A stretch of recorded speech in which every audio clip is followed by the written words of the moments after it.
test out skill for IV mainline and IV piggyback. Okay, so you're going to prepare one, prepare the other. You got to do the math and the figure out how many drops per minute. You have a MAR with four different. We have ciprofloxacin, cefazolin, ampicillin, azithromycin. 4 piggybacks, because they're the smaller ones, and your main lines are D5W, dextrose, or normal saline. Okay, so for your test out, you'll either have normal saline or dextrose and one of the antibiotics, and you have to do the math and figure out how fast you're going to run it. Okay. So I have a main line, that's my order is for normal saline, and my normal saline is 250 ml IV over 4 hours, and I should have had a calculator, but I'll just stand right here. So 250 over 4 hours, how do we set this up?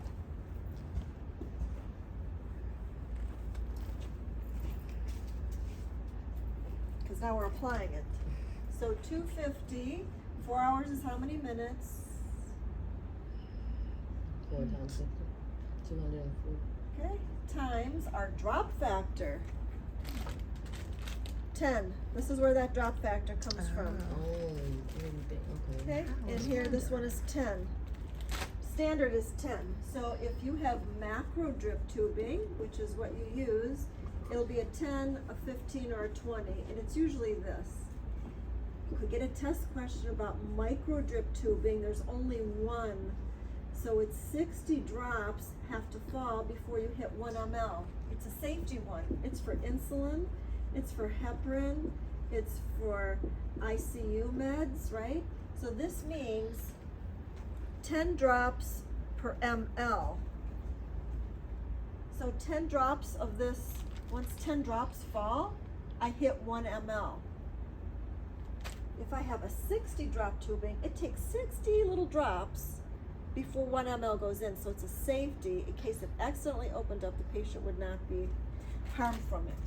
Okay, so my math on this is 250 divided by 240 times 10. I should have had my calculator, but It's about like 10. about 10. It's 10.4. 10.4, so we round down, okay, because it's 10.4. So 10 drops per ml is for my normal saline. So I'm going to write that down. So my normal saline, 10 drops per minute.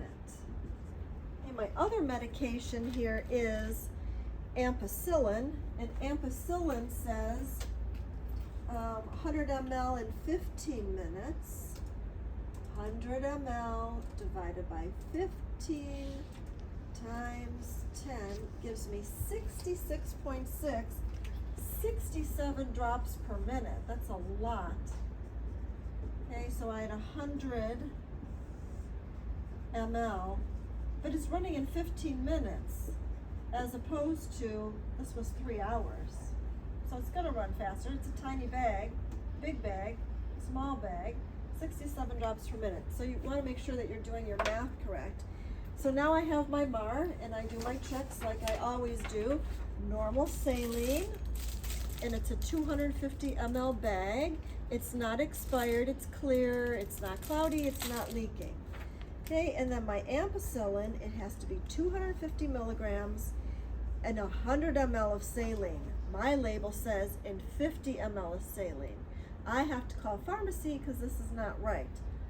Okay, however, my bag says 100 ml, so my bag is correct, and that's the most important part. This is how that little girl died. Nobody checked the solution. You can't just read your label.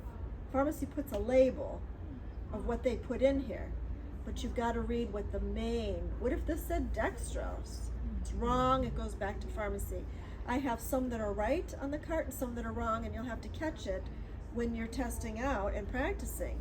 You'd have to say, this is not correct, I need to call pharmacy. Other than that, it's not expired, it's not leaking, and it's clear. Okay, so this tubing is called ContinuFlow. It's 112 inches long. The other one is called a secondary tubing. It goes with the piggyback and it's only 37 inches long. Is it wrong to use the wrong tubing? It's not wrong, but the patient's gonna have to keep their arm length. You wouldn't do it. It's too short. They need to have some wiggle room, okay? And so I'm gonna prep these IVs now, okay? So we open our package. And again, once I open, if it's leaking, then you need to get a new one, okay? And I'm gonna open up, there's an easy way, don't struggle, there's a dotted line, and this opens up. And then I take off the paper, and the very next thing I do is I close my clamp. If you don't, you're gonna have a mess on the floor. I close the clamp is the next thing that I do, okay? And now I'm ready to prepare. You can prepare it by hanging it on the pole. You could do it in your hand, doesn't matter. And I'm also gonna run this up, this is too low to the bottom. I need it up closer to my drip chamber. So let's talk about this is the drip chamber. This is what I count to see my rate. There's a line here, you have to squeeze it till it's at least halfway, okay?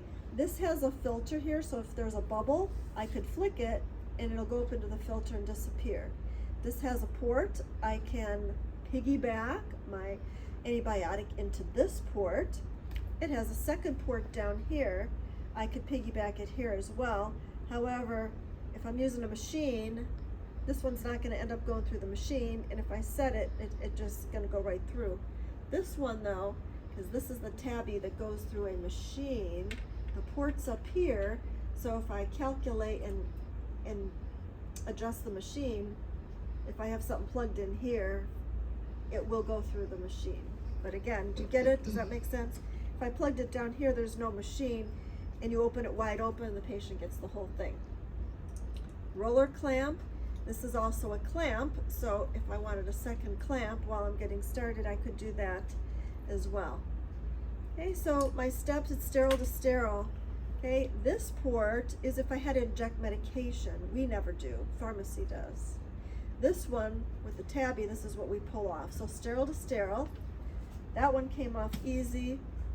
Okay, I take this cap off and this is our sterile to sterile. Okay, and it won't pour out because there's a valve or a little plastic that has to break, okay? So this is called spiking the bag. And then you screw it all the way on, okay? So step one, and then there's a little place to hang this. You might have to open it more, it doesn't always open. Okay, so my first step was called spike. Too much on here now, but spike the bag. I squeeze the drip chamber, and I prime the line. Those are my 3 steps. I spike the bag. Thank you. Was it tangled? It's dripping off those then. It is? It Even though I was. closed I it? just Yeah, it closed was. Did I have it open? Yeah. Okay. All right, so step 1, spike the bag, squeeze the drip chamber, at least halfway. It doesn't have to be to the line, at least halfway. Prime the line, which apparently it did for me already. Okay, so I would run this into the garbage or plastic bag, whatever you have. You can leave the cap on unless you're seeing a lot of air bubbles. Okay, and then I check my line, I make sure there's no bubbles. Now something like this, you know, you could flick it. We're talking like air. Some of them are just gonna sit on the wall of the tubing and they're not gonna really move, but we're talking, it would take this much air to cause an embolism in a patient, right? That's why we gotta get the air out. Now, if you do this, you're not gonna see your drips, right? You're gonna, oh my gosh, I squeezed it too much. I can't see the drops falling, so we just tip the bag over and squeeze some back in, and now this is ready to go.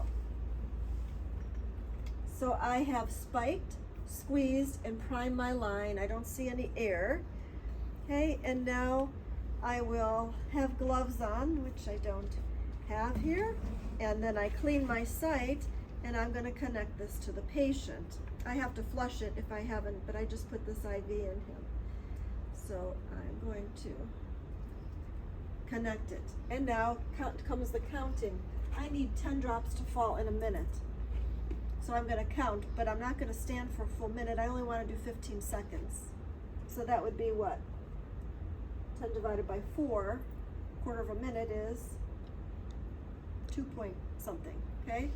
Because if you're gonna do a minute, you're never gonna get out of the patient's room, okay? So I open this line. Okay, and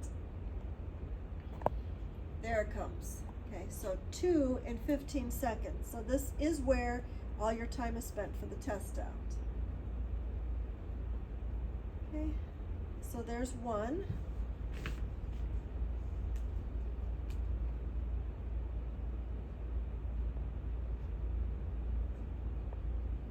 Two.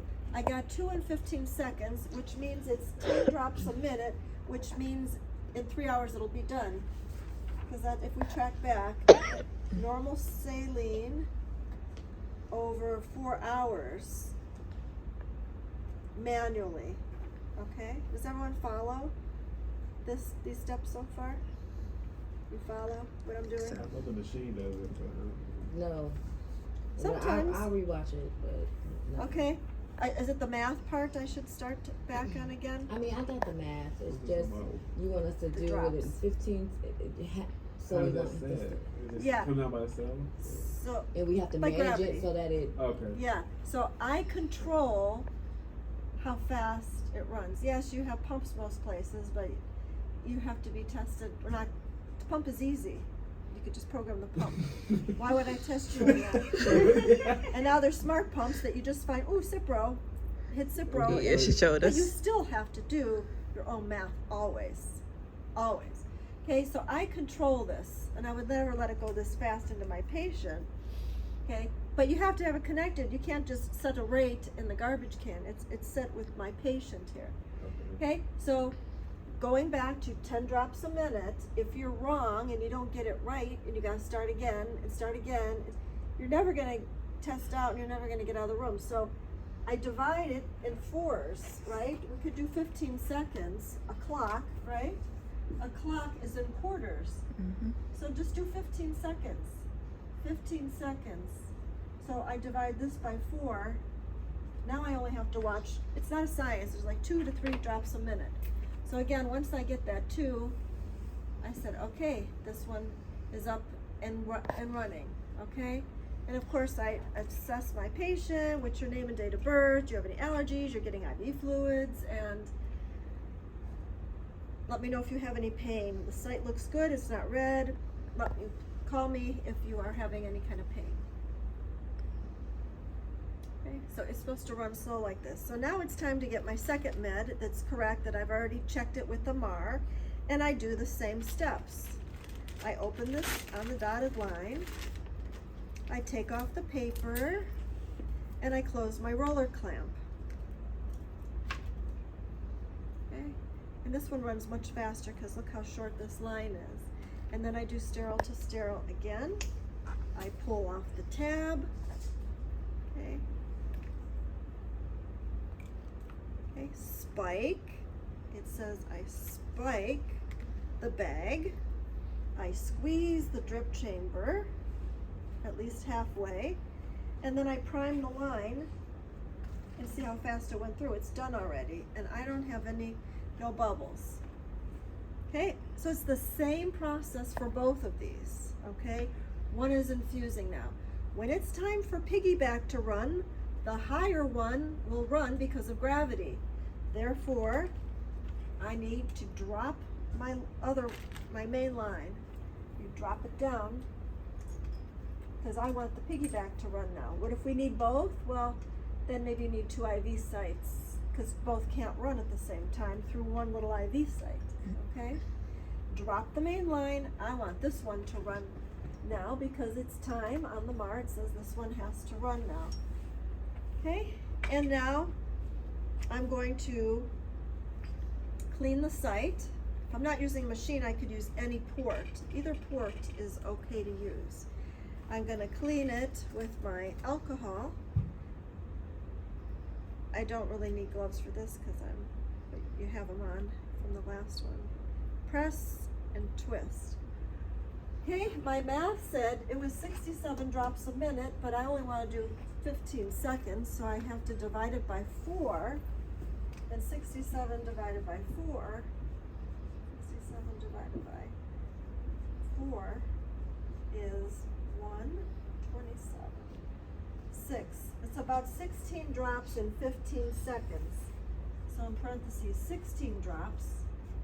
Otherwise you'd never finish. That's why. Okay, so this is a drop a second, right? This is really a drop a second. And so you want to start when it's on the 12, or you just start your phone, okay? It's a little too fast, I can tell. It's like a drop a second. It's very touchy, this one, because it's smaller. All right, I think that looks about right. Okay, and I count 1, 2, 3, 4, 5, 6, 7, 8, 9, 10, 11, 12, 13, 14, 15, 16, 17. It's like a hair too fast. So back to the drawing board, and you gotta slow it a tiny bit, and then I count again. You can practice at home with the water faucet. Turn the water faucet on to a drip. Decide how many drops you want and count and adjust it. That's the only way you can really practice this at home. Okay, so I'm waiting till it's on 15 seconds in. 1, 2, 3, 4, 5, 6, 7, 8, 9, 10, 11, 12, 13, 14, 15. Tiny bit slow. Back to the drawing board. So this is where you're going to spend all your time. You got to get it perfect. 1, 2, 3, 4, 5, 6, 7, 8, 9, 10, 11, 12, 13, 14, 15. Got it. Okay? So now I document. Okay? And what happens in real life with this setup, this one stops. When this is empty, this one will kick back in at the correct rate.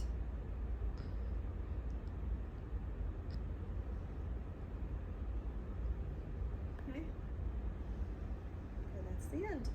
Then you document.